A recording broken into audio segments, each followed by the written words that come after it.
All right, Silent Night, Deadly Night 2 time. Now this is an interesting horror sequel because this has got a very, very bad reputation, and I think that I completely agree. I'm not going to disagree on why this movie is really, really, really shitty.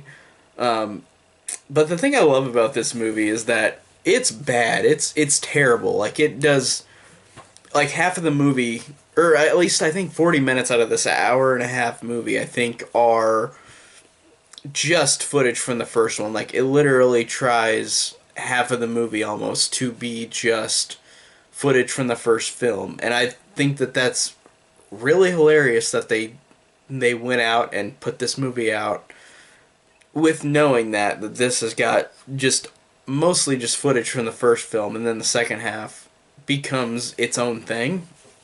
But even whenever it becomes its own thing, it's god awful.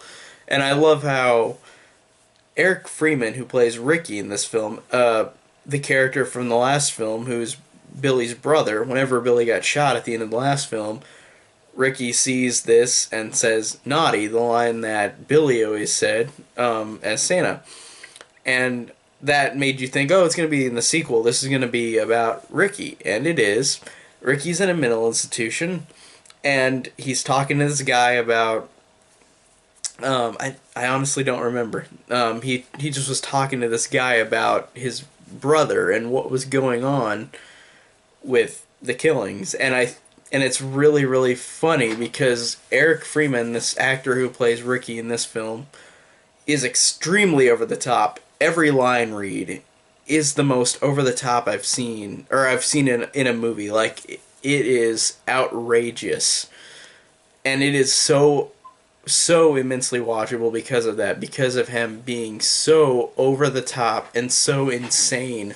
Um, for example, the line whenever he's talking to the guy about he's gonna tell him the story about what happened. His line to this is, "Here it comes," like that. Like it's he says everything in an over the top way and reaction that makes no sense, but it makes it so entertaining to watch. And like the scene that everybody knows that's on YouTube, the garbage day scene where he is going out just shooting all these people in this neighborhood.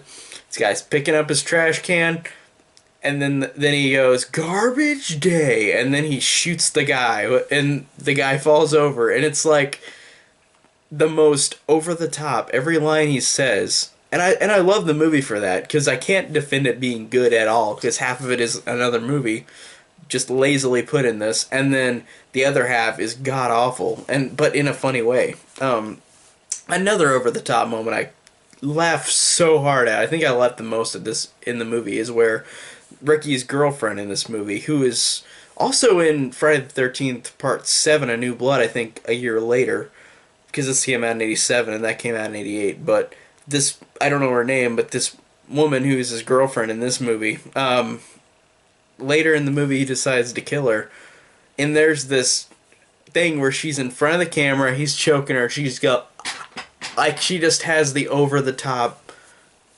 reaction to where she's not actually being choked, and it's so hilarious and so out there that I can't help but laugh every single time, and that's the moment I laugh the most in this movie. Like the lines are hilarious in this movie, but that moment to me, it was like the actors weren't even trying, and I felt bad for that girl who played her, who like was being choked out because she made it look like she wasn't even trying at all.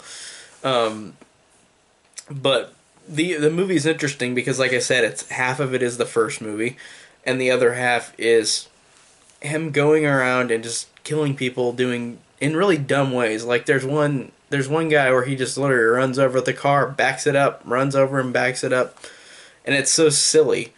And like I said with the girlfriend where he chokes her, and like all the deaths are over the top. And they did have moments in the first one where it's like, oh, this is really silly, but it was grotesque and actually creepy though in the first one, I thought. And in this one, every single death, it's so funny because the actor Eric Freeman is so over the top, and other actors are over the top, and just how he does all these crazy killings is so outrageous, and it makes me crack up every time.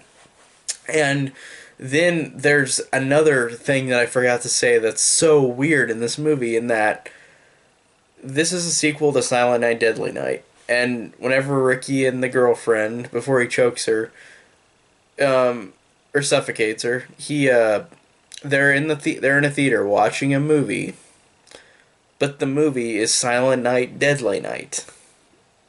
What? That doesn't make any goddamn sense. That they're watching a movie that they are in the same universe for.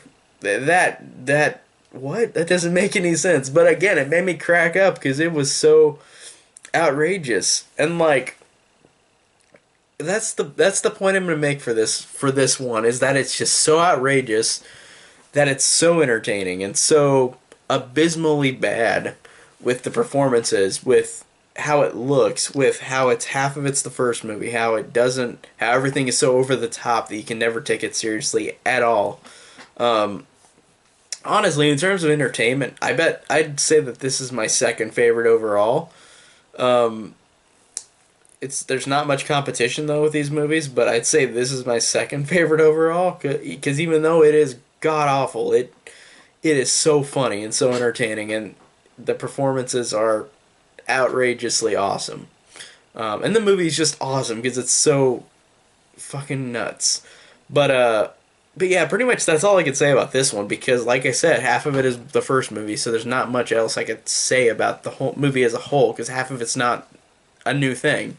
So next up is Silent Night Deadly Night 3. Better watch out. So thanks guys for watching. Check out the next one, and I'll talk to you next time.